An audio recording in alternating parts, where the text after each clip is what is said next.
Welcome to episode 12 of the Toffee TV Podcast. With me, Ped, Baz to the right of me, Andy to the left of me. Stuck in the middle with you. Yeah, there was a joke somewhere. I was just waiting for someone to pick it up. I tried. Well, that's good. God, the positivity's actually coming out of this again. It feels low. I'm positive. It feels low. Like, hey, chat. No, don't say that. Like what? I don't even know where he's going. I don't. What? Yeah, nothing. Go on. Hiv. Yeah, we're positive. Hiv positive. Okay. Piv positive. I mean, this is a fantastic, great start to the podcast. You know, we're through to the next round of the cup. It's a major plus. Let's be honest. Like, at the end of the day, if we were out, we'd be smashing the mics on them. Well, you probably wouldn't let me, but we'd be kicking off. I don't know. The Red Men bought them. Even though the smash away, we still need. Even though the performance wasn't great, you're still happy that we're through at the end of the day because. You can imagine the absolute hellfire storm it would be on Twitter in general if we were out. Like, the world would be burning. Do you think the same people who kick off are the same people who say, I'd rather we lose, and he gets sacked? I've not seen anyone say that I want us to lose. And maybe I missed them and I don't follow these people, but I can't believe that anyone would ever want Everton to lose. They're normally retweeted onto my feed rather than actually being people I follow. Right. So... But are they really Everton fans if you want us to lose? It's like when you go, I want us to lose against Liverpool. Don't be wrong, it's a favourable result if you're not losing against Liverpool, so lose against Man City. It's favourable results if they win the league and all that, but didn't they need Everton to win?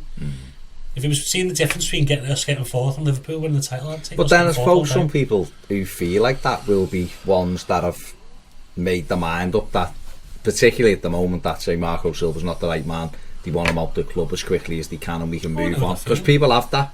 People have that, don't they, where they go, I just want the end of it. For them, I would say it's inevitable. It's probably going to happen anyway. Just ride with it. Well, we'll talk more about that in part two. Let's keep our palate dry on that one. Spirits up. And the spirits up. We're nearly there. Yeah, nearly there. It's nearly time for Christmas. It's nearly die hard time, isn't it? Oh, okay. Well, yeah, it will be October, November, as long as it's not around Christmas, because it's isn't a Christmas film, so there you go. Literally a Christmas film. Literally not a Christmas film. Christmas Eve. Jingle All the Way is about Christmas. It's about Arnold Schwarzenegger pretend to be American. Trying to get it. Doesn't he pretend to be American in every film? Have you noticed that his accent is now getting back more and more Austrian? Like, yeah, it's gone back. It's weird. He's reverting. He's had enough. I think so. I'm going to say it might be something to do with something else, but yeah, nearly time for diet. Anyway, 2 games this week. Obviously, starting with Saturday, Brighton Hove Albion, and that thing that happened down there. Well, it's not just VAR though, is it? Just the lack of belief of the players that they can see out the results ever. Yeah, that's another one. That's the tail of that game. Is you go, VAR, we get robbed, no doubt about it. But then you think the players are just so weak. It's embarrassing. Are you talking about the team's mentality or Jordan Pickford's wrists? But chocolate wrist one. I don't want to get into Jordan Pickford because I'll go on a rant. But you know, get into a rant. I'm not going to start ranting. It's coming to a time where we've had him for nearly 3 seasons. We've had him 3 seasons now, and it's just where's the 3 and a bit seasons? Where's the improvements in his decision making and concentration levels? I know he's still relatively young for a keeper. He's 25, 26, isn't he? But if he ever wants to be world class, or if we ever have hopes of him being world class, if he ever wants to move, I don't know if his ambition, he wants to move to a perceived top club, then he's going to sort it out, because at the moment he's just got major flaws in his game now. Great shot stopper, great reaction saves, but just consistency, it's just not there. He'll have 5 or 6 really good games for us, and then he'll cost us 3 points. You just can't have it as a goalkeeper. Well, she was a great shot stopper for that free kick. Well, that's starting to happen now. Is he turning into Joe Hart because everything's going under him, or he's not getting there? It's weird, but yeah, that was just awful. And that again, too many times you go, Pickford, is that fault for a goal? That's said too often at Everton, unfortunately. It's frustrating because particularly the Brighton goal, he puts that hole in the wall so we can see the ball, and then it goes past him, which was just so odd, because he made a save in the Watford game, which was very similar shot, and he got his hands behind it and showed what he can do, and it is that decision making. I don't know whether it's anticipation or whatever, but for me he's a top keeper, but he's not gonna be a top keeper if he can't get any consistency in his game. What's the difference? People go, Liverpool signed Cyrus put the points back, and he's better goalkeeper than Mingler, of course, but they signed Sam Mingler because he's making 20 saves because they're facing 40 shots a game. But when you're only facing quality shots as your big side, because they don't let that many through, your concentration levels need to be peak. And that's the problem with Pickford. His concentration levels aren't peak, whereas Alisson is not as spectacular as Pickford in any single way, shape or form. But he's concentrating constantly. He does make mistakes, of course, but that's the difference. Edison, not as flashy as Pickford in terms of his saves, but his concentration is always there. He's always consistent, and that's why them two are the best two keepers in the league, and why Hugo Lloris is also like Pickford, who's just crazy man. Yeah, it is weird. No, that's a good point. It is a good point, that, because I think we've seen early on in his Everton career, we might have seen a couple of these, and then you sort of let them go, and he's a young keeper. And then as it goes, I think he's a young keeper, and then as it goes on, you sort of see a pattern in it, though. Like, it is the concentration, it is just completely switching off. It is just not paying attention to what's going on, or thinking, I've got this dealt with. Where other goalkeepers, like you just said, I'm not saying aren't as good, because they're clearly better, because or they might be able to make saves Jordan Pickford can make, but they're in the right position. They can always make. I think they put themselves in best positions. I think Edison and Alisson put themselves in positions to make good saves look easier because they're in the right position. Pepe Reina was famous for it. You could never say Pepe Reina was the most flashy goalkeeper, but he was just in the right place at the right time all the time. And he was a smaller keeper. He wasn't that tall. I expect more from Pickford. If we're ever going to be a top 6 team, you need to have a top goalie. I think the other side of it as well is, though, it's building a presence about yourself where you're feared as a goalkeeper. Like, someone fears they can't beat you because you always seem to be in the right place at the right time. And you're right about the top 2 keepers in the Premier League. You feel like they don't have that many mistakes in them because they just get things right.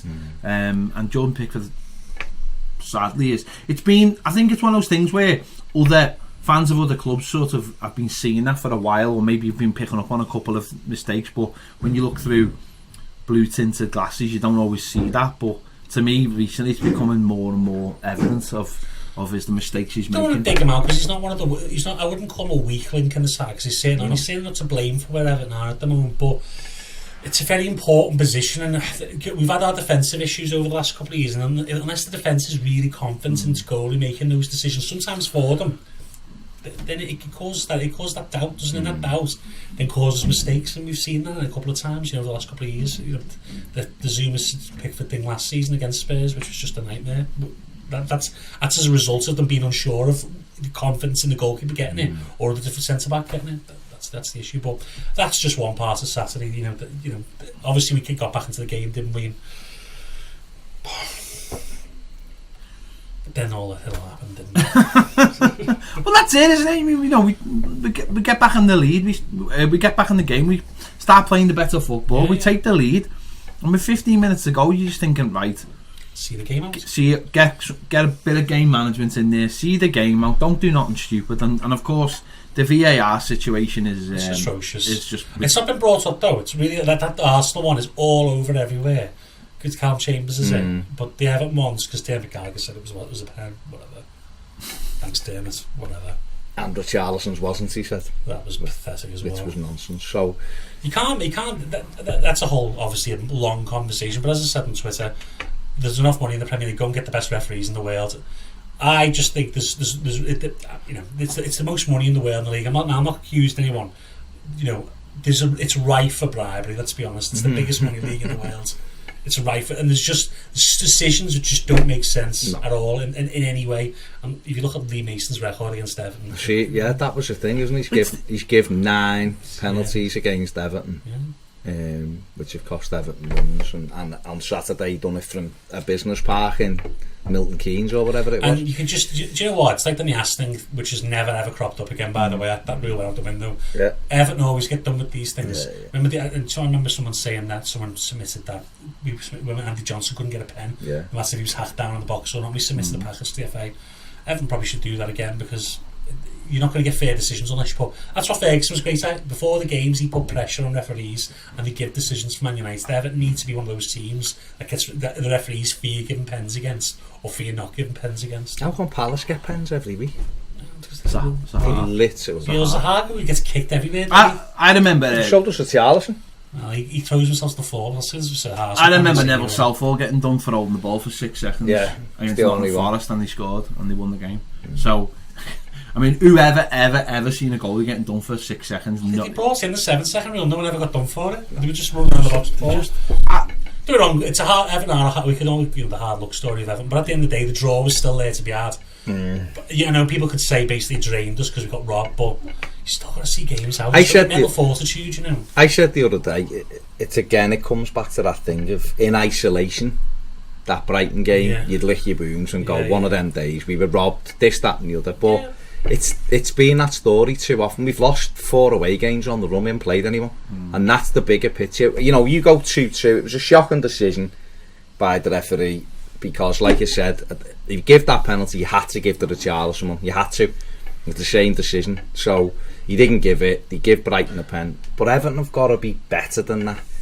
There's a penalty. He played down to the level of the opposition. Like this season, apart from the West Ham game where we didn't score enough, but we blew them out the water in the way they played. They couldn't get. They win the game in the sniff. The rest of the time, I can't remember where we haven't basically either just tried to control the game, we haven't threatened, or we've let teams have their own look. And like Sheffield, the cup games, Lincoln scored 2 against us. Sheffield Wednesday had a lot of chances. We didn't really play well last night. First half was dreadful. Isn't that like a, seeing Leicester on Friday night win 9-0? Isn't that just a pure culture thing? Culture and confidence in what you're trying to do. Whereas I think when you're saying you're getting dragged down, it's because you're too worried. They seem worried too much about conceding goals and losing the game, and that to me is a major problem. Whereas like the West Ham game, we went out from the start with a bit of purpose to win the game, and almost because it's West Ham, we always beat them, so just go after them. It's like the same way that under Moyes we used to go after Man City because we didn't fear them, whereas everyone else we just sat back. They were a big club then, were they, Man City, when they first got that money? When they came to Goodison, we never treated them like they were a big club. We never gave them any respect, and that's why we beat them. With West Ham, I think Silva knows put any of their players under pressure, they're going to fold, aren't they?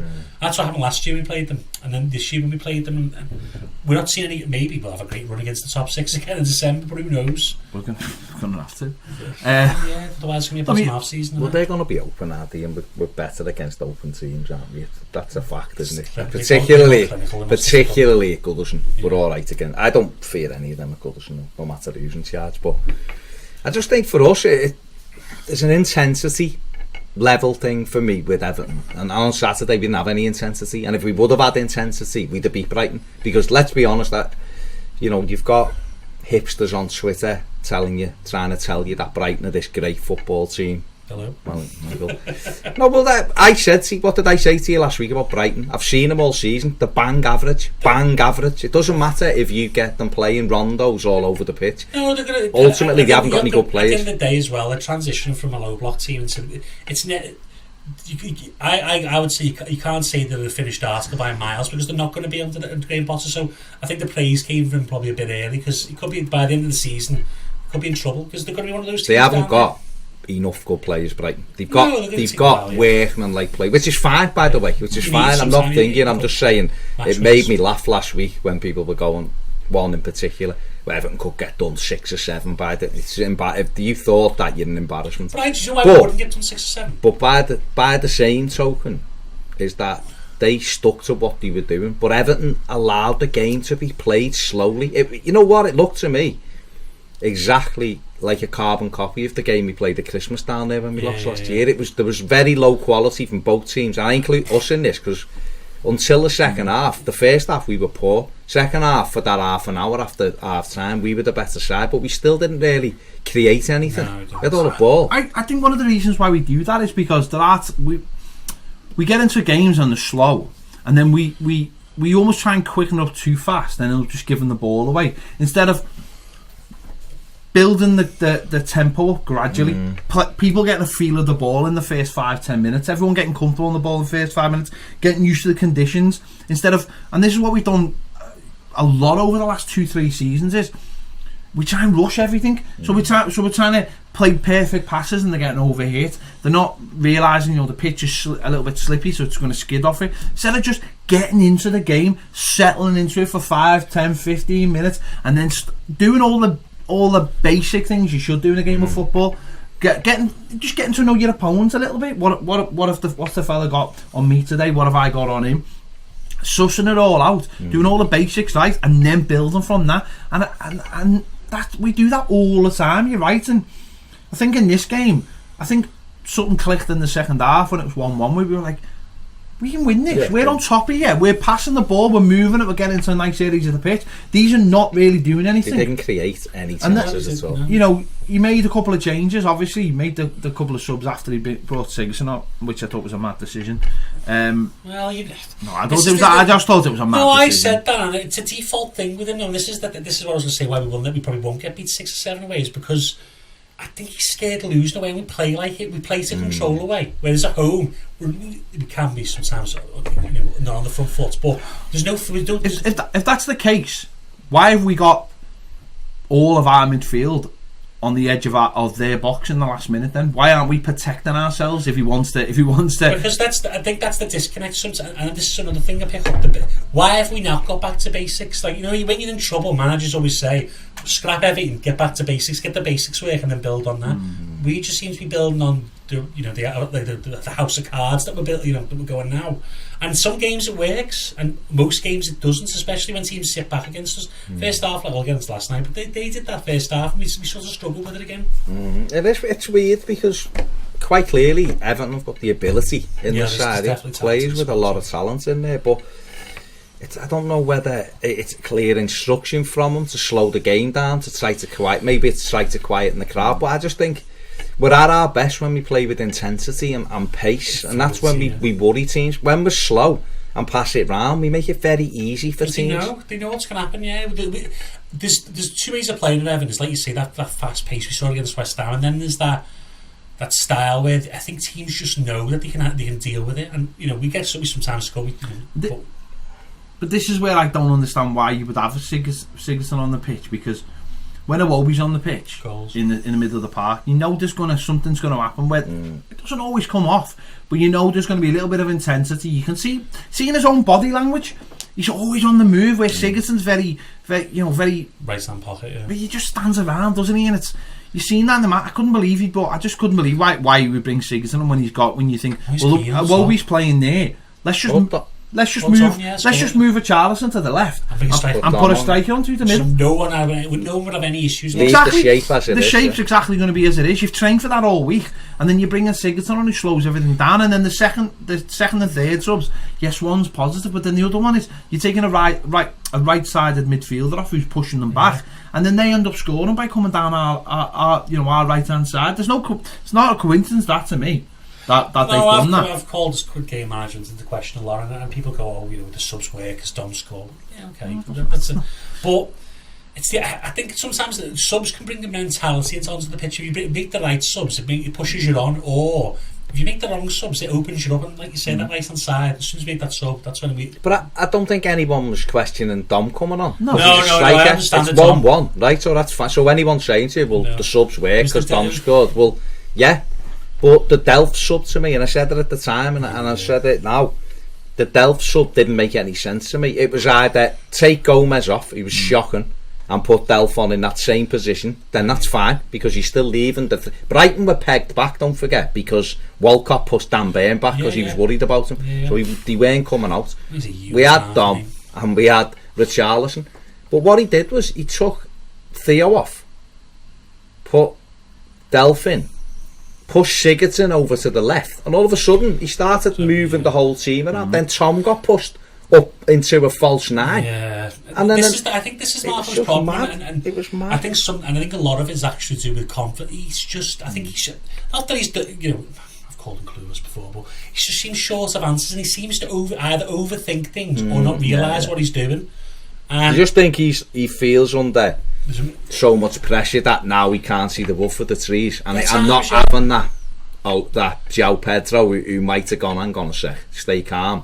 Well, you have that soundboard, don't you? And I think Mourinho's... Well, hang on, what do we make of the instructions to Dominic Calvert-Lewin for about 5 minutes? Even the commentators were going, what can he possibly be saying to him?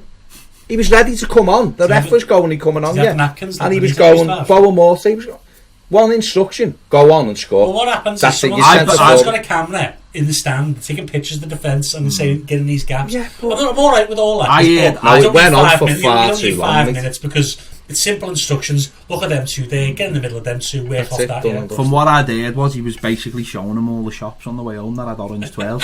Oh, okay. That's what it was. Well, that's fair enough. Obviously Steve Kelly was tapped into that. Did he send the route map to them? No, we've told them we've got to keep the orange trails under wraps, you know what I mean? Steve brought a boxing. Sean Turton, one of our patrons, sent us 4 as well. Very kind of him. If anyone else out there wants to send us orange trail or knows the location of orange trails, or any other confectionery, just quietly DM us on the side. I believe service stations are the place to get them though. If you think about it, any kind of sound like different types of exactly. I was thinking little drive up to the M62, you know, just the one in Warrington. See Swan services. Just to get an orange twill. I mean, come on, Bass. You know what? Hey, listen, the prices. It's almost. I'm not being funny. It's almost Christmas. If you don't have different flavoured kind of chocolate at Christmas, then when I watch Die Hard, then it's not Christmas, is it? I'm just waiting for Die Hard's not a Christmas film. I want orange swirl Baileys. Okay. That's what I'm looking for. You melt some. Pardon? Don't ever accuse me of that ever again. You dip Jaffa cakes in coffee. I mean, yeah, but that makes perfect sense. Coffee is a dessert drink. It's a cake. You don't dip cake into drinks. Do you get like a gatto and and just stick it in the top there? I'm not being funny. Come to ours at Christmas. Come to ours. Maybe he does. Maybe he does. We've got a special dessert called where's my coffee gone in the bleeding cake? Soak. Yeah, just dessert called a soggy black forest. A what now? Exactly. You don't want a soggy bottom. So you know. Listen to it, Mr. Bake Off last night. Did you? No. What's the? Cheers. The whole thing was, you know, we 2-2 and you're looking for that resilience. The subs unbalanced us, and then they break and get the win in the 94th minute. And again, you know, I said it on the final word. Michael Keane's position. He runs towards Trossard. I mean, it was dead easy for Brighton. Yeah. They were looking and going, well, hang on. Everton now have made 3 changes. They've unbalanced the right hand side. Trossard, you just go and play on the left. And that's why all of a sudden they were going, oh, Brighton have got this live wire. If Everton would have just doubled up on him, that's normal. He wouldn't have had to kick the kid. He's an Hazard light. You know, that's what he is. If players just have some positional sense, but that's the problem when you've got. The problem is, right, when you've got players on the pitch who all playing. So we had 4 centre midfielders on. It doesn't matter what job you ask them to do. When you're in certain situations, they will always go back to what their default is, what they've been trained to do for years. Keane last night. Like what they've been doing for years and years and years. They will all occupy the same spaces, and then they'll all turn around and go, isn't someone supposed to be tracking the guy on the left hand side? And they'll go, I thought that was your job. No, that's your job. Yeah, but I'm playing. Don't know exactly because they're all centre midfielders. They're not left midfielders, right midfielders, and they're not right backs or whatever. I got the impression that they didn't know that they didn't train that system as an eventuality. Like you can see when people change systems during games, you've trained for it. When they had the 4 midfielders on, I just thought like. I mean, he did. In all fairness, to him, we lost Bernard after 25 minutes with a free injury. It's a big blow, and that threw us out a little bit. But again, me and Ped were saying like.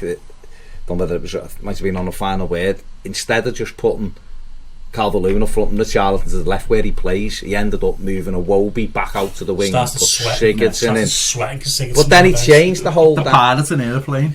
So the dynamic of the team. The dynamic of the team then changed, didn't it? And obviously, but anyway, you know, we concede the goal.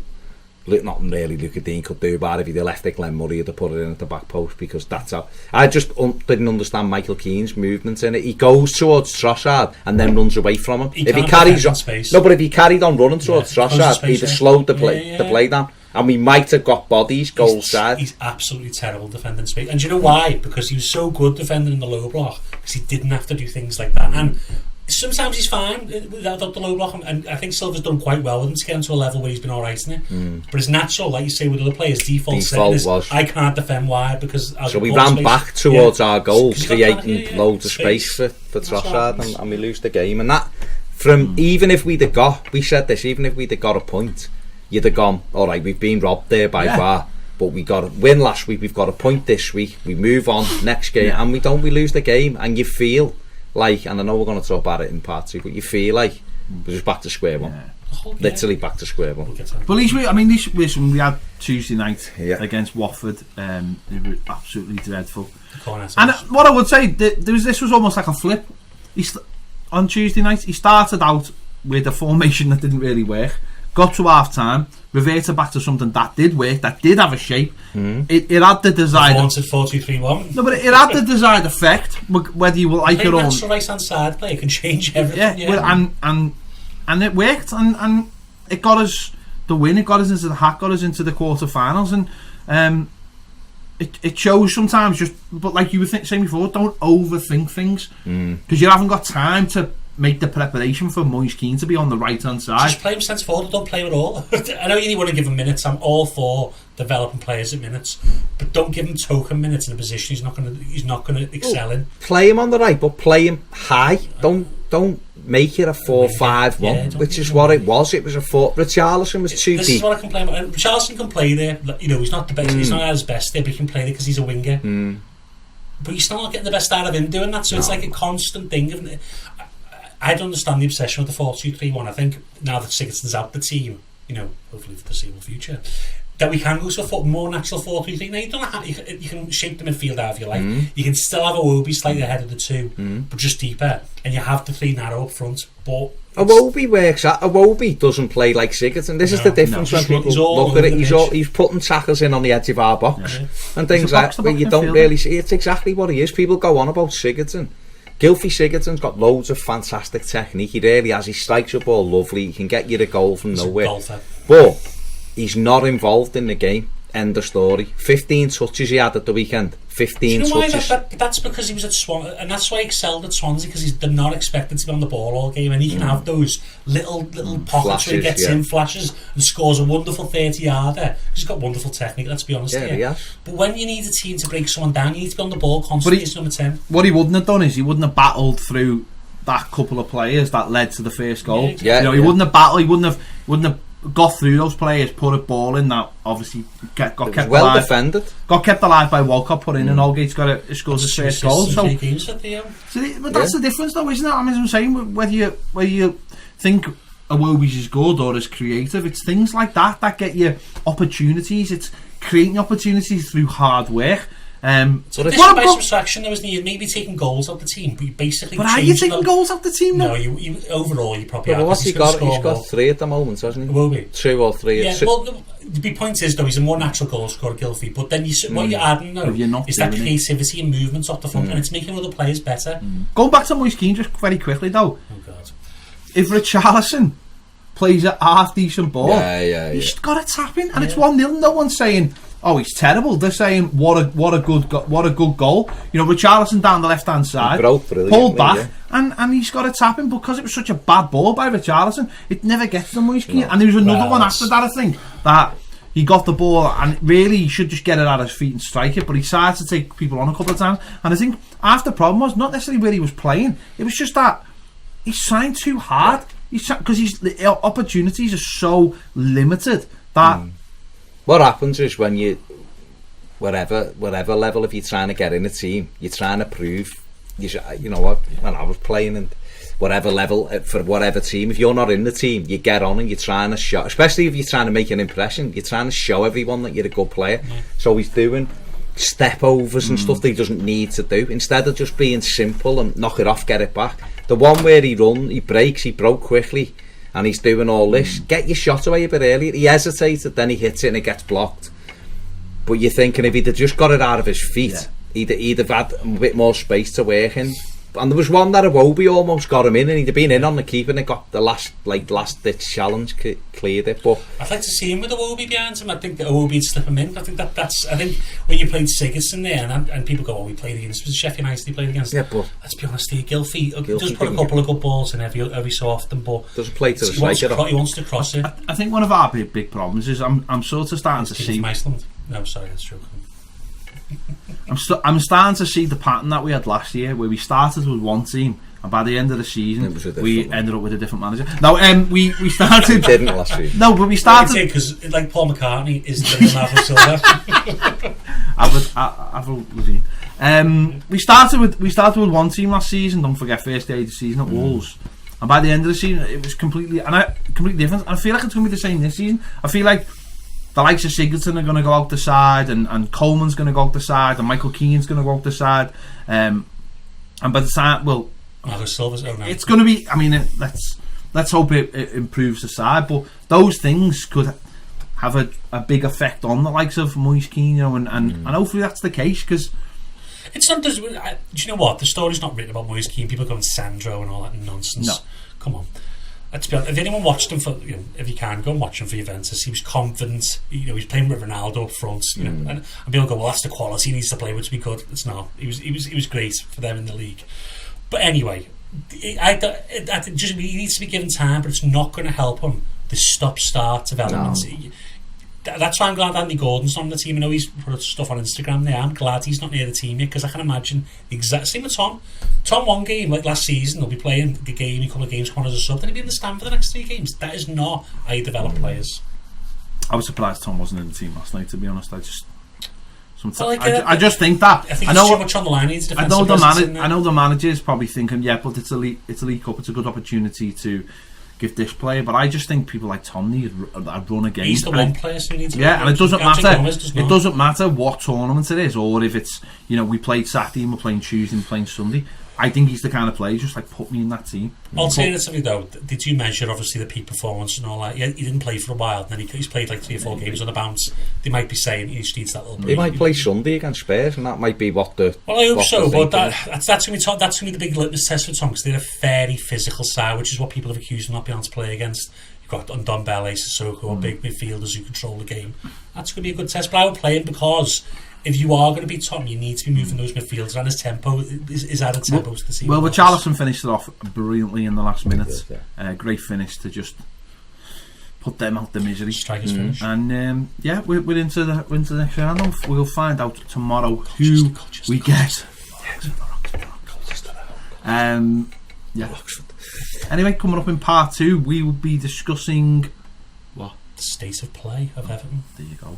Coming up very, very soon. Welcome back to part 2 of the Toffee TV Podcast. Ed, Baz and Andy. So, and come on, what are we talking about here then? What's going on? What do you want to get off your chest? This is. I don't want to go like too long, because we could be going for hours on this. But you've probably got your own opinions. Is Everton on the pitch and Everton off the pitch and Everton in the stands? If you get what I mean, none of it connects. There's a disconnect. The fans have an idea of what we're supposed to be doing, and the fans want certain things. Marcel Brands is building something else, and I think it's much a slower process than the fans want. But the club don't communicate that to the fans, and then the club don't help itself off the pitch because they don't do media very well, and then they don't do commercial very. It's just all a mismatch. And I think what do you think they do well? Spell Everton, the charity work. Well, the charity work's fantastic, but that really is just a sidearm. Yeah, of course it is. It's like, it's nothing to do with really Everton Football Club. It's got the name, and obviously we do fund it, whatever, but the football matters, really. That's that. Of course it does. It comes. The best clubs come from the top down. You see it when there's dysfunction, or there's no clear message from the top, and there's no. You don't all work in sync as departments. Then there's just no fluidity, and that's been it. And before Marcel Brands got here, then you would say that. But even now, Marcel Brands, I still don't feel that he's got his full control of the club yet, and I don't know why that is. No, I agree with you there. I still feel that the academy's still got a lot of work to be done on it. I still feel that the decisions. I think he'll hopefully get to choose his own manager eventually, whenever that is, and whether he is allowed to. Because Machine's obviously been very hands-on with that. And this is where it needs to flow. If Brands is going to be the head of football, then all the football decision needs to be made in either Brands' image, if he's the right man, if people deem him the right man, or not. And then off the pitch, we need someone to run the off the pitch thing that's separate to Brands. Like people said at Manchester United, Ed Woodward's great off the pitch, but when it's to do with on the pitch matters, he should have nothing to do with it. And Everton needs to think that way as well. We need to separate the two. I absolutely agree with you. I think it's difficult sometimes to quantify what Brands is doing, because I think he said himself it's going to take a long time, and we can't just be saying, well, it's about the players you've got on the pitch at the moment, because sometimes you can get the best 11 players, they don't always fit together, but it's his job to try and do that. But it's definitely the other side at the moment that's really, and these things always rear their heads when you're not doing so well, but there does seem to just be a lack of leadership when there's so many people, it seems, that are in charge of the club, which I can't fully understand. You've obviously got the owner, you've got the chairman, you've got the CEO, then you've got brands, and I struggle to raising brands. I struggle to see what the identity of the club is and what the message is of the club, because none of those people are talking, and the only time you hear people talking about Everton from Everton is about the stadium. Who's the face of the club? You've got to say who the face of the club is. I don't know. Yeah, I don't know. That's what I'm saying. Jurgen Klopp is the face of Liverpool. He'll do all the media. You never see Michael Edwards. You never see John Henry unless it's a special interview. You never see Peter Moore unless it's through business. Marco Silva, we've not really done well with him. We've discussed that before. Bill Kenwright sometimes, but he disappears in and out, doesn't he, Bill? I know he's not really, I suppose, intimately involved in the day-to-day Everton anymore. Farhad's at games a lot, but you never see interviews with him. Denise, unless it's charity, I don't really see her doing interviews about the club. So yeah, and brands, obviously, I don't think he wants to be in front of the cameras every single week, because that's not his role, I guess. Isn't that the point, Baz, that someone needs to be like a leader at the top? Like, there needs to be some kind of, I'm not saying like, daily updates, a daily bulletin on what's going on, but don't you need someone who is the de facto leader of the football club? Because I just struggle to see who that is. Yeah, I don't think there's any message from the club. We think we know where we want to go, because that's what we're interpreting. I think at times Denise has said, we want to get in the Champions League, or Mishiri said it, but is that really played out in the way the club's acting? I don't know. The brands thing I just find bizarre is that we don't shove them in front of a camera. Things have been pretty poor at times this season, still is, league-wise. Where's his message? Where's his thing of trying to calm everyone? Where's his we believe in the manager? Does he believe in the manager? Doesn't he believe in the manager? The longer you leave it, the more people don't believe that. Yeah, that's the thing. So that's how he interprets it. If he thinks Marco Silva's the right man for the job, why isn't he sat behind the camera going, yeah, this isn't very good at the moment, but we're having meetings all the time, we're looking at how we can improve. Marco's told me this, Marco's told me that. This is the reason why John Philippe Gabamon was bought for this. It's not work because he's injured, blah. There's been nothing. Now, okay, he mightn't feel like he has to do that, but there's no message coming anywhere. Do Everton want to be in the Champions League? We do as fans. Because that represents progress, money, business opportunity. Where do Everton want to be in the business world? Where are these new partners? Where are these multi-million-pound contracts signed with partners? Where's the? I remember John Blaine saying it ages ago, and he's right. They need a chief engagement officer at the club. Now, if Denise isn't going to do it for whatever reason, it might be better that isn't Denise if she's the CEO. They need someone who is the de facto voice, as you said, to discuss many different aspects of the club. Someone you go to when there's stadium news or there isn't any. Someone who deals with that. We know that when things are left, people fill the void. Yeah. It's happened with the stadium, and it'll happen all the way till Everton put plan permission in. They're not, you had Ian Ross last week or the week before. That's never going to happen. And it just allows, particularly Reds, it allows some people, naysayers, to have something to feed off, which then creates a negative aspect. The Marco Silva stuff, is he staying? Isn't he staying? They've approached Allegri, they've approached this manager's waiting in the wings, David Moyes, but no one deals with it, it gets left. Okay, you're not going to come out all the time and go, he's safe and he's, because that's the hard vote of confidence, but it just doesn't, I don't know, there's no communication of plan. This is my real big thing. Get off your chest. Is the appetite there to be a Champions League? Because it costs money to be a Champions League, you have to invest.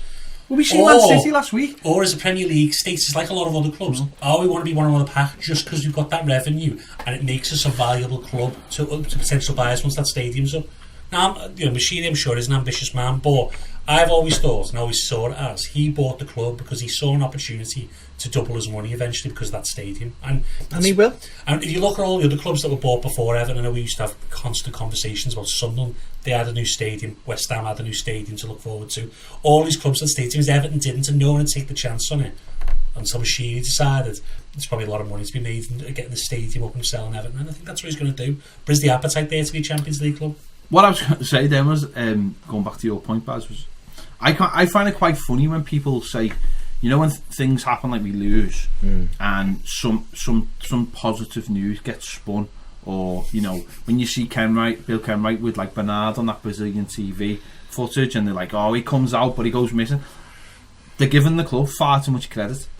If they think that they've got that much nous, because they haven't got the nous to cover bad stuff up with good stories. There's a lot of coincidental stuff that goes on, but they copy and paste text to the players. That does go on. But that's a small way. That's nonsense, though. That's just like little tiny bits. It's like when they say like, oh, suddenly there's an update on the stadium when we're playing crap. It's like that would have been there anyway. Granite that we're using the left hand side of the stands. You know, that's stuff that was happening anyway. That's stuff that they pour out anyway, because like it coincided with like the end of the second consultation or whatever. The club aren't that good to put stuff out, to cover stuff up. They really aren't. No. I've got experience of the last 10 years of having to sort of weave my way through the Everton media world. Choppy waters. And it baffles me. One of the big issues I have with Everton is that they keep on appointing from within. So it doesn't bring any fresh ideas. It brings people in who probably think they've got loads of ideas, but actually they're just rehashing the ideas of people that have already been at the club. You love fake time. But when people come from outside the club, they bring in fresh new ideas that people haven't already thought of, and they don't get caught in the same traps that the people at the club are already in. So nothing ever moves on. If you keep on appointing from within, you're just rewarding. What are you rewarding? You're rewarding the failure of others, as far as I'm concerned. You've got to go out and find the best people out there to fill. It's a billion pound industry. Yeah. £1 billion industry.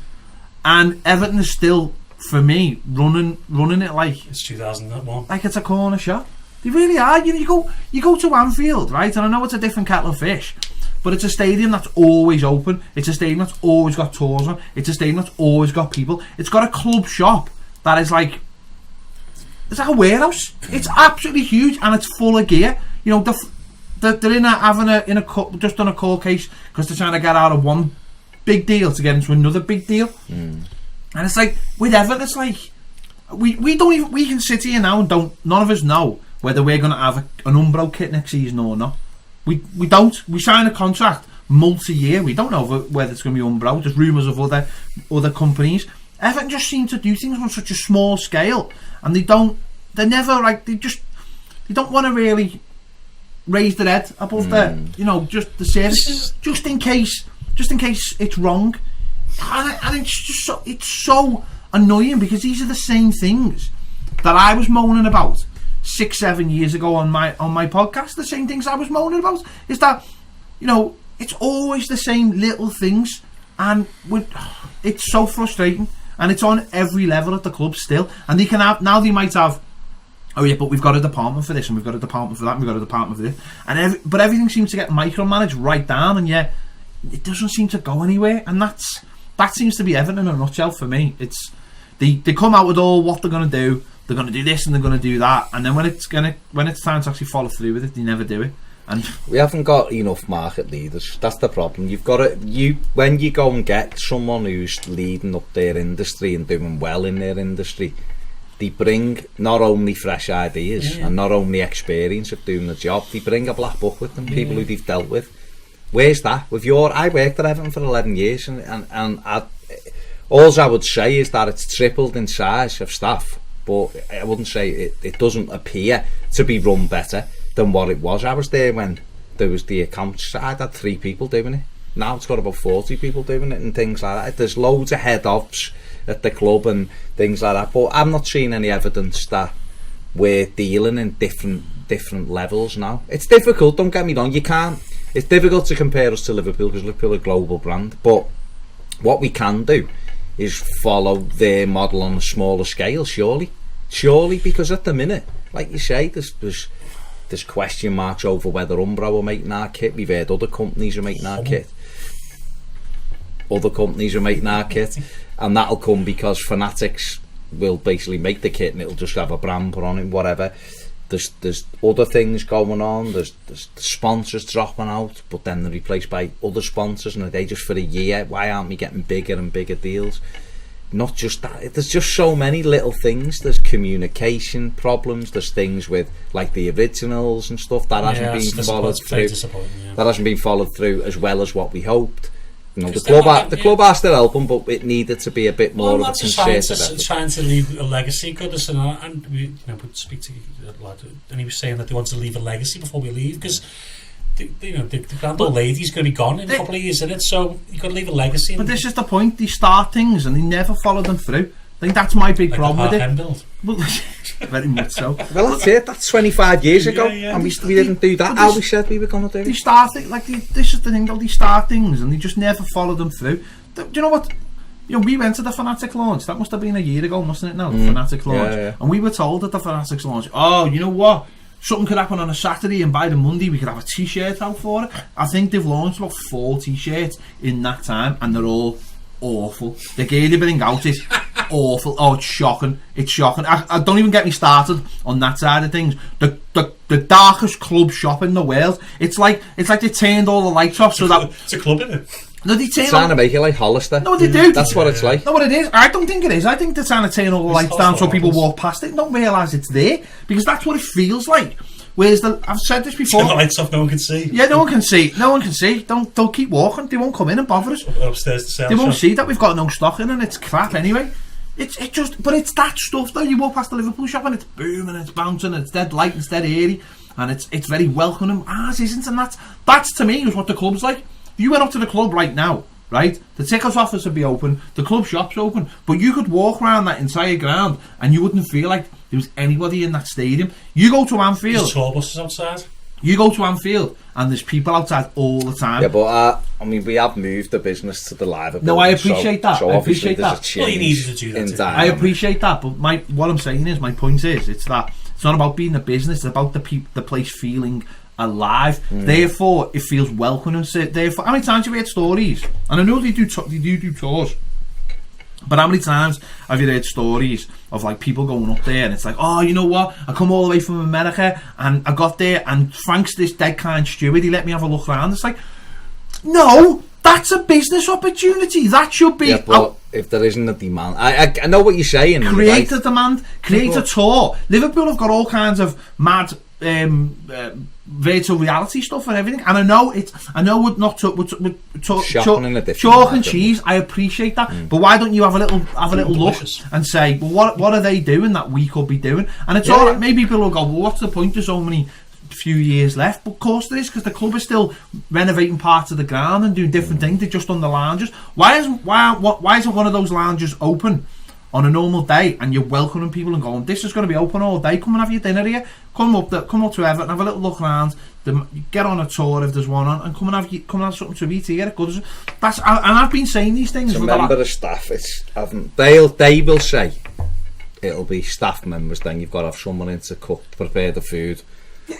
Do you know what that's called? It's called a business. Oh no, but if there's no demand for it. Do you know what though? We were willing to spend £20 million to get Marco Silva out of Watford. I'll just leave that there. They didn't know they paid for. No, but honestly, do you know what though? That's no, but I'm saying to you, that's the club. That's what I'm saying. This club. I'm not defending them. I'm just saying that's probably how they'll look at it and go, well, say like 3 people come in. So what? So then what's the point? Then what's the point in going to a new ground then? But I think they will do that. The new ground. A new stadium. No, I know. No, I know that. I know that. But you're forever waiting for something, then, aren't you? Instead of what they've built the lounges, and what they said about the lounges, they've said we're building the lounges to show what we can do with the new ground. That's brilliant. So do it for everything then. You've just opened up a load of new space at the ground by getting all the office workers out.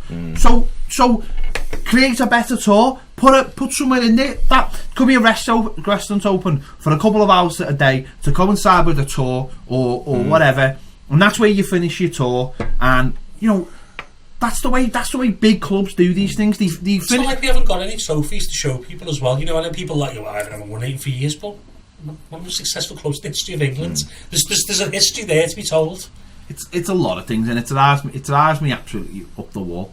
That we're never going to be good on the pitch unless we fix this. We're not projecting ourselves It's like this is our problem. We are, and I feel like this is our problem, that we're embarrassed by ourselves. No one wants to look back. But I think it's like a bit like we're shut off as well. Like whatever reason, the club has closed its doors to the fans and the media in a lot of ways, and basically only certain people get access. Whereas Liverpool, you know, the lads next door get access to the Jurgen Klopp, as if we'd ever, or you'd ever, would get access to Marcus Silva. Now maybe that'll change, hopefully. But some people, you like what you just said though. Some people do get access. Some of the same people get the same access well, that's all the friends the time. They go to weddings and all that. They're the same all the time. I mean, listen, Everton didn't even do a press conference this week for the League Cup. Liverpool got their assistant manager out and let him do it all. And everyone loved Pep Linders as well. You know what I mean? It's all these little things that it's like, do we not have to do media for that? Don't do media for it. It's like, no, because the fans want to hear. No, don't talk to the fans.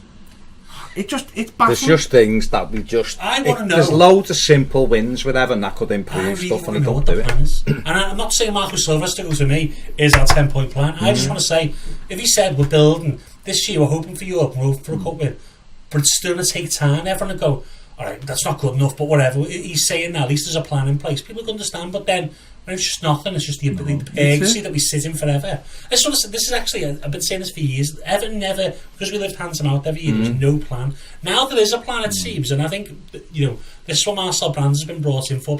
Someone actually said in the comments the other day that because he'd never played top level football, he doesn't understand tactics. But he did play top level football at home, but whatever. At the end of the day, Everton fans need to buy into his plan, or this is never. Do you know what I feel like? Do you know what I honestly feel like with the whole club? I feel like the club is 20 years behind the top club, so it's decided it's not going to bother. Well, Liverpool were 10 years behind United, and they caught up now because they changed it. Because they've got the owners in from the Boston Red Sox who changed the Boston Red Sox as well, and they modernised them. We need that same modernisation. But it's basically what they've done is they've gone, right, when we get that new stadium, that's going to bring us in line with everyone. No, you're right. You could be Sunderland by the time stadium. Exactly, you're right. They've decided like we're going to bring everything in line once that stadium comes in, and you're like, well, hang on. There's going to be 4 years till we get that stadium. What happens in the in between time? Oh, don't worry about that. Well, in those 4 years, all we're going to do is continue to fall off. And you know, as we fall off, we're going to lose fans. We're going to lose. People are just going to.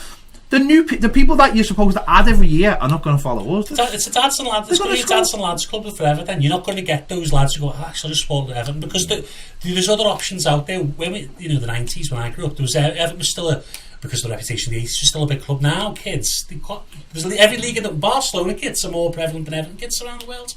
You know, we're not just around the world, but I see kids every day in Barcelona, Real Madrid tops that never used to happen when I was young. Even though PSG. Yeah. Well, that's because they've got the Jordan brand thing. That's a great spot. That's a great link up. Because got Kylian Mbappe. Listen, I fully understand that kind of thing. We can't attract that kind of. I'm not asking little small wins. I'm not asking for that. What I'm looking for is the club to work with what it's got. Right? Make the best of itself. Make the best of what it's got. So what it's got is a passionate fan base that want to hear from it, and it's got different outlets of media, whether it be people like us, whether it be the other podcasts, other channels, whatever.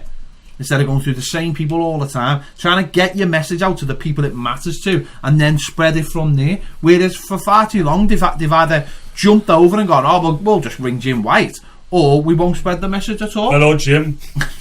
And it's just, it just doesn't make any sense. It's like they've got access to like YouTube and all that there. Make something. But they can't even get a stream going. Make something. It's a massive club and they can't get a stream. I just wonder if you're Mashiri and you're looking at it. Is he saying protect them? What level are you looking at? So you've come in and you're putting this money in. Why wouldn't you want it to be the very best? Yeah. Well, he's got his pal Sasha running it, hasn't he? And I don't know what he's like. I've never really seen him. I know people have interviewed him for. I think the Everton Business Masters interviewed him. Apart from that. Again, I wouldn't know any. I don't really. I know he worked for. You interviewed him? I spoke to him, didn't I? I had a chat. Oh yeah, I did actually for the Fanatic. And I spoke to him in Switzerland as well. Oh, you're very nice, but. But what does he do? Is he now running the day-to-day operations of the club, or is Denise running them? Isn't he commercial? He's the financial director, isn't he, or something? But so we don't even know what he is. No, but that's fine. If there was a clear distinction splitting them roles, and Denise just was the person who did the local stuff, and he was going to the businesses. But where's the Everton something? Well, I don't know. We've signed a load of deals with everyone. But then it's like a list of 40 clubs sign these deals. We've got two energy drink partners. I mean, that should. So where's the energy? Where's Red Bull when you need? No, you're supposed to speak to one of them, but you know, Well, you know. that's the answer. But I think the whole club has to buy into an ethos of success and ambition on and off the pitch. For its way, and this quickly, I just want to Go make on.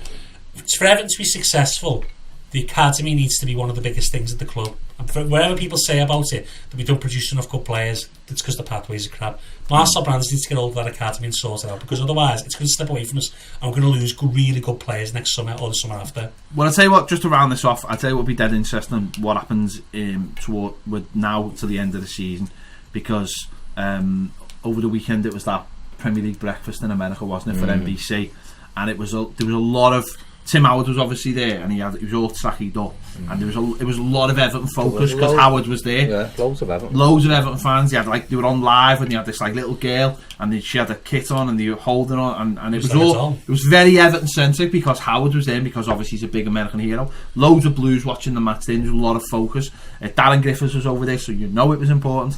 What were you laughing at? Doing a show in one of the pubs as well. Big Q&A with Tim Howard. And let's see what they do with that. Are they going to drive that forward now? Are they going to push that and say, you know what? Fanatics an American company as well. No, but are they going to go, well, we're going to America in the summer. We've got Tim Howard.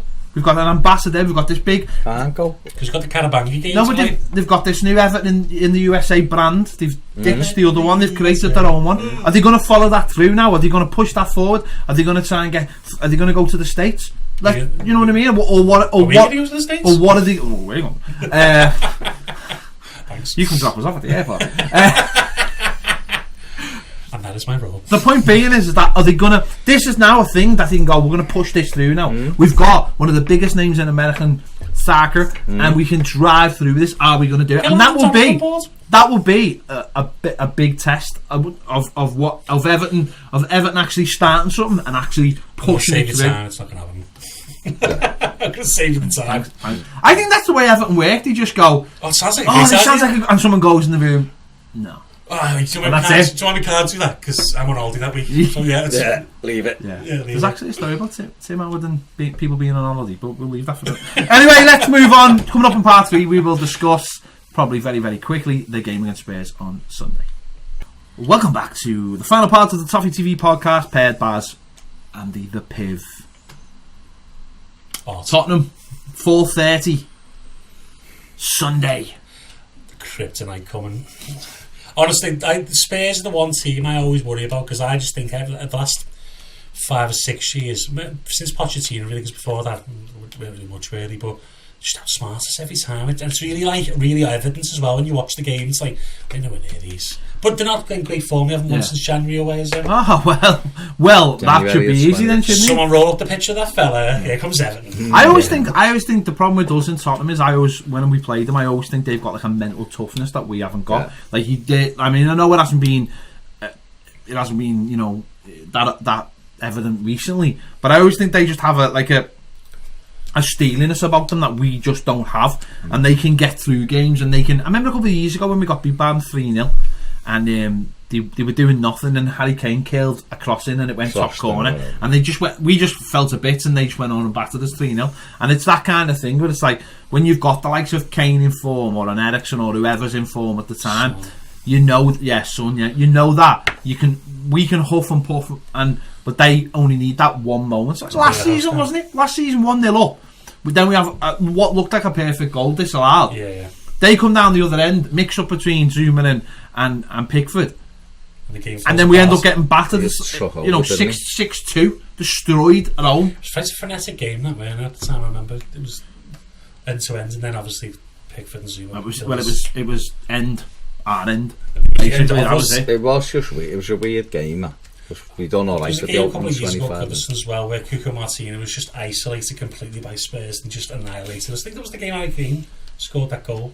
I'm sure it was. Was that the Tottenham's game or whatever?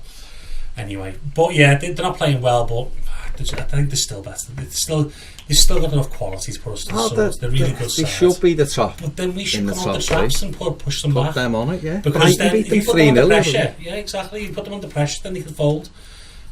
But I think the problem with Everton at the moment, and Marco, because he's under pressure, he's going to play with a bit of fear, and that's going to kill you against Spurs. I think you need. But then again, we don't play like that against other big sides. But Spurs is different again. I don't know. I mean, it'll be interesting because, like you say, they played Liverpool this week. It's right for the first took half, the lead.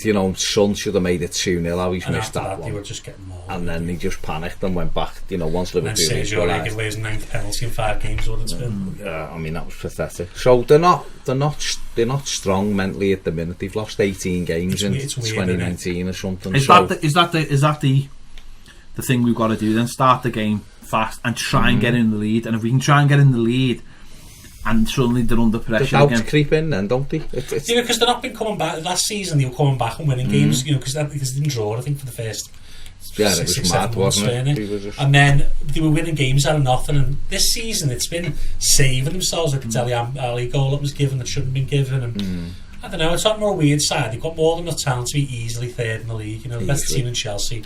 You say that though, but if you took Kane out the side, would there be the same? No, but would there be the same fear factor there? Yes, I know they were great last season. Well, yeah, but that's last season though. I look at this season, I look at the goalkeeper. Now they've had to change it. I look at the full-backs. I think the centre-backs are dodgy. They're not playing Ericsson. Ali's not the same kind of player. I look at a team that's in transition, and I just think that sometimes you can look back too far. Whereas this season, listen, there's been loads of rumours about off-field problems, and I'm sure it'll all come out in the Amazon documentary. But they look fragile to me, and that's why. Documentary, if that's the case. That's what. Where it's here, there'll be an interesting. They look mentally fragile, but again, it's us going into it going, they haven't won since January, so that means they're going to win. Whereas, can we not just try and get a bit of stealing? For Everton, you're looking at it and going, in general, we're quite good at home. We had a good record against the top 6 last season. Alright, Spurs battered us and City beat us, but the others we were fine. We didn't lose against the others, didn't concede a goal against the others. So coming into this, we're not playing well, but we've won our games at home. That's where we've got our wins from. They're not very good away. We've had the last 2 home games, we've had a clean sheet in. They're all the kind of things you have to look at and take it positively and go, look, the crowd are 4 on a Sunday. Hopefully, the street end will have been bevying, so they'll be up for it. Yeah. Get, like Pedro said, try and get in front, get ahead against them and ask questions of them. Now last season they had the answers. We capitulated, if you remember. The first, the Zuma and Pickford one was nonsense, absolute nonsense. We give people time in the box to make it. So the second goal I think went through Pickford, and the third one it's a free kick that come back and Kane knocked it in. But they're not playing well, and you can get at them, but it's whatever team he puts out. Will it be quick enough in midfield? I doubt it. And that's but they're what he's got to go with. I don't mean to, I'm not trying to be negative or sarcastic. I'm trying to understand from Marco's point of view. I just think you've got to play a defensive mind in midfield against Tottenham. I just think you do, and that's not overthinking it or smart. I just think he has. I don't think he's got the. But then that's fine. So play Delph and Gomez. I think he will do. Yeah, so they've got to be the 2. Let Iwobi sit off it, playing through the middle, and then go Richarlison, Calvert-Lewin and Walcott as a front 3, and go a bit more direct. Let Walcott scores against these. He scored against them. In fact, he scored in both games against them last season, didn't he? Home and away. So have Walcott in the team because he's playing well anyway. And deserves to be there. Iwobi there to run at them and let Gomez and I don't mind Gomez and Delph sitting a little bit deeper against these because it'll be a bit more. That's the type of game it is. And I think Andre Gomez can do well against these because they'll give him that little bit of space. Physically, he can match up with them. And then it's the key areas for me will come from Luca Dean, and I'd play Sidibe. I know he'll expose us a bit, and they might be able to get in.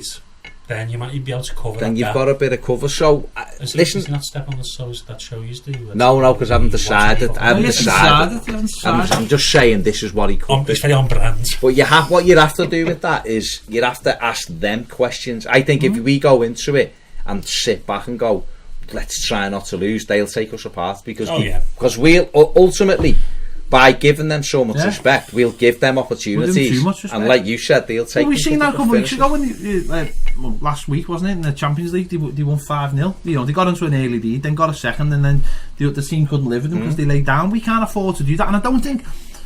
If there's anything at the moment that the fans want to see, it is that heart, it is that belief, it is that idea of being together.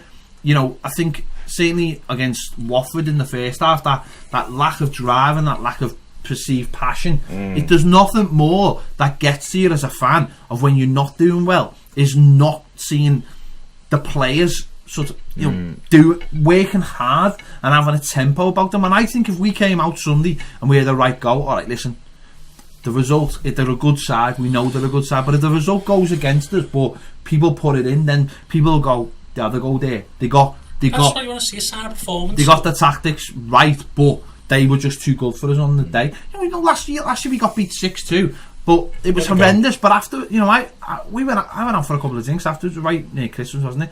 And you just thought to yourself, they were the best team we've played this season. And you know what? They were the best team all season. Stupidly, what we did was we tried to hang in with them, whereas we probably should have gone full Allardyce and just shut up shop. And when it went 4-1, that's what I'm saying, yeah. Or whatever, we should have just sat back then and gone, like, you're not scoring again. Exactly, we're not embarrassing ourselves. And then ourselves. we might get a second or. But that's been Marco Silva's story in England, whereas if he does lose a game 4, it goes to 5, it goes to 6, and I think it's just his way, really. I don't think that's what I'm not going to get back on the manager, but that's what I was wondering, whether he would do that in certain games, just get back to basics, not have Dean and Stevie go as high, try and just not lose a game. Do we admire that in him? That no.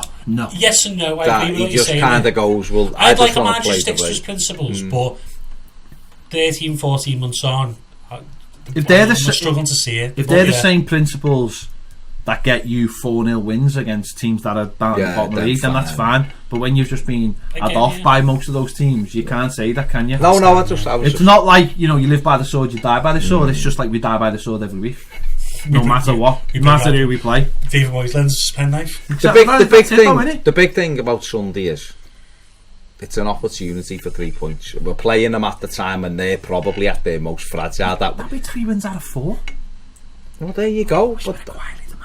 But that's the no. But what you have to look at is the opportunities there is these over the last, you just mentioned it, and probably since Pochettino took over, this is probably the most fragile they've been coming to Goodison. Oh, it is, yeah. Right, so there's an opportunity there for a victory. If Everton were to beat Tottenham and move on to 13 points, the way results will have felt, they'll be a bit closer to the top half. Like you just said, Ped, that'd be 3 omens on the run at Goodison. We'd have won a couple of 2 out the last 3 league games. We'd have won. We go to Southampton, who are bang average at best. Feeling positive, you know, they'll have probably lost again at City at the weekend, so we'd go there in a positive spin. It's a big ask, no matter how bad Spurs are. It's a big ask because we've got no level of consistency. Because coming up to that international break, you know, after the Southampton game, that's when I think that's the time when if you are going to change your manager, you gear up to that, and the Spurs results will go, I think, well, the performance, maybe not the result, will go some way to decide and some of that. Well, hang on, if we beat them, we go above them. So we shouldn't be scared of them. No. But I'm saying if we get beat, if the performance shows signs that we're getting there, then maybe you might last after the international break. But it's put up a short time. For me, I'm in the boat, and I've defended them for as long as I can remember, but I'm in the thing where we can't afford to lose Sunday. In my opinion, he cannot lose that game Sunday. That's very difficult. Do you know what? I don't even think they're that good at the moment. No, I don't. But Watford should have been out of sight against them at the weekend. I look at them, and maybe I've just got haunted memories of recent years past where they've just mauled us. But well, we don't play. I think we've beat them about 3 or 4 times at Goodison in the Premier League era. There's been loads and loads of draws. It's just a game you never think that you're going to win. No. But all that being said, they are weak. To me, the fragile mentally at the moment. There's unrest behind the scenes. You can see that by watching them. Like you said, I think they've lost 18 games in 2019, which is a hell of a lot. Well, for a team like that, Pochettino was so tactically clever in his first couple of years, where they wouldn't lose games very easily. Yeah, it's a bit of a change, isn't it? So it represents an opportunity to get above them. Beat them and get above them. But the one thing he has to do for me is not lose the game. If he loses the game, he's in massive trouble, I think. Well, you're looking at, you're getting towards that Koeman territory, aren't you? He'd have lost 7 out of 11 games. He'd have, you know. And the recruitment's not to blame this time, let's be honest. So that's my opinion. Anyway.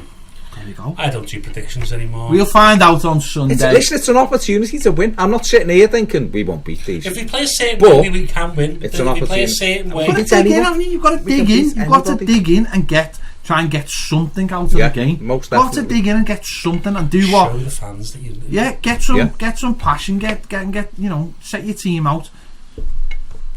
It's 11 men versus 11 men. They're not. They're not sorry, they've got invincible. 12 because the referees are clearly. Martin Atkinson. 13 with the man in the box in Milton Keynes. Martin Atkinson, and you've got who's in the box? It was someone else. To bring in It's Kalina Lee Mason. Did you see that there was a wind? And Dermot Gallagher are in the Milton Keynes business park. Clive Thomas is making the cups of teas. He's brown bread. Not on Ref Watch. He's brown bread. Is he? I don't know. Uriah Rennie? Anyone? Does he have longest? Yeah, what? He was alright, ref actually. Referee game. You're just naming refs. Clattenburg. Bring him back for a couple of... Jeff Winter is in the box on Sunday. It's just his face on VAR because he loved that, wouldn't he? Stop giving me nightmares. Clattenburg, he was baldy one week and had a full head of hair the next. Antonio Conte. Fair play to him. There we go. I mean, just leave it there. Yeah. You know what I mean? We've gone from spares to hair transplants. Spares to hair. And you never know, Shank Tosin might get the winner. Baby. Get that spray out. I'm sure it's all real, Shank. Let's just leave it there. Let's move on. Let's finish there. There you go. Thank you for listening to the podcast. It'll be back next week. Hopefully with a more positive tone. If you want a video version of this, you can find it on Patreon. Should we in future? Should we lead them to cliffhanger? What like? What's the cliffhanger? Did Everton win against Spurs? And William Shatner's not on the show. They won't be able to know that because they'll be listening before the game. Yeah, I think that's correct. There you go. On that note, that's there you go. Let's go. Let's just Goodbye, go. people. Thanks for listening. See you later. See you later. Live long and prosper.